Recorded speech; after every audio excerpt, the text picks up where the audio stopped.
मी माई आपल्या सर्वांचं स्वागत करते माई स्वयंपाकघरमध्ये। आजची आपली रेसिपी आहे रव्याचा उपमा। चला तर याला लागणारी सामग्री बघूया। एक बाउल रवा घेतला मी भाजलेला, तेल, थोडं राई, कढीपत्ता, कांदा, हिरवी मिरची, शेंगदाणे, चवीप्रमाणे चवीला तुम्हाला वाटेल तेवढं मीठ घ्या तुम्ही, चवीपुरतं मीठ, हळद, धन्याचा कूट,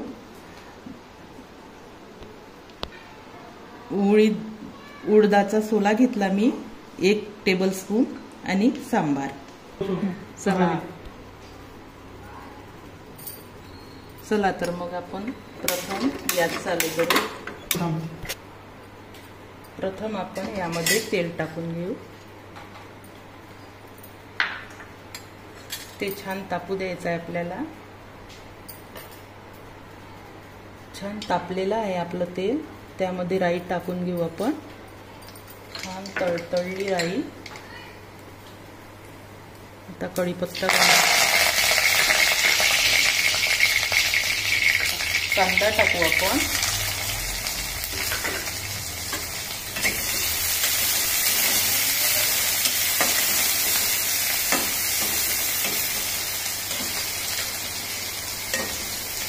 हिरवी मिरची, शेंगदाणे,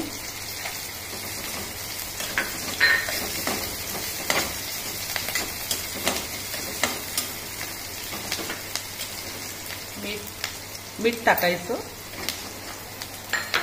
त्याच्यामुळे काय होते ना, कांदा पण गोड असतो, त्याच्यामुळे थोडा गोड असतो, त्यामुळे तो मिठाने त्याला चव येते थोडी। मिरच्याला पण आता आपण टाकून घेऊ रवा।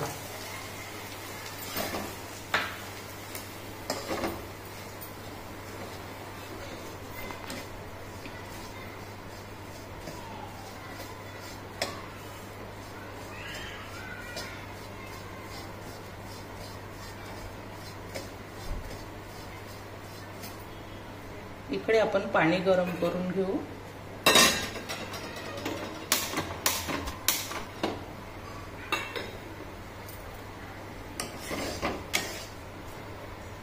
आपण यावर आता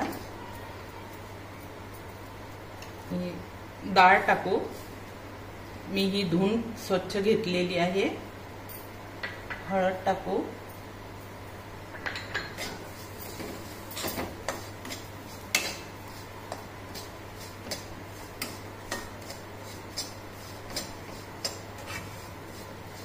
आपल्याला हे सगळं फुल आचेवरच करायचं आहे।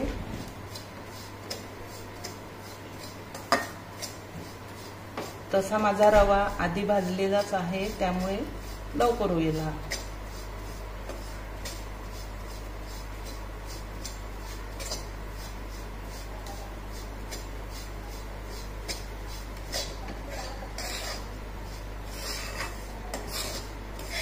याला कीड लागू नये रव्याला, म्हणून आपण भाजूनच ठेवतो नेहमी, आणि नेहमी भाजूनच ठेवायचा। त्यामुळे कीडही लागणार नाही आणि तेलात भाजायचा नाही, नुसतं कोरडा भाजायचा, म्हणजे त्याला वास लागणार नाही। झाला आपला भाजून रवा। छान रवा भाजून झालेला आहे। तुम्ही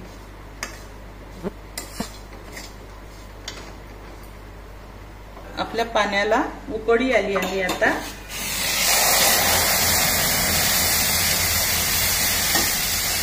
गॅस कमी करायचा आणि पाणी टाकायचं।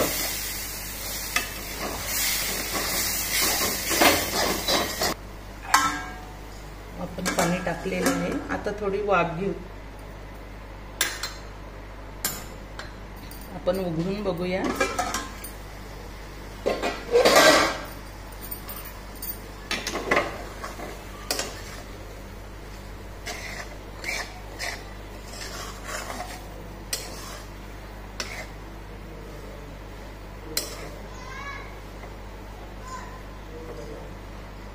परत झाकण ठेवू आपण, कारण ही डाळ थोडी व्हायची आहे।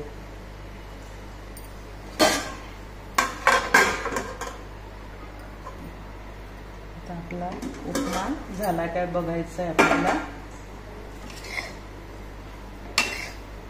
छान शिजलेला आहे आपला उपमा. तुम्हाला जर वाटत असेल तर तुम्ही ही डाळ थोडी मुरू पण घालू शकता पाण्यामध्ये. छान शिजून झालेला आहे आपला उपमा. मी गॅस बंद केला. आपला झालेला आहे उपमा तयार. आपण त्यावर धनियाकूट टाकला आणि सांबार तयार.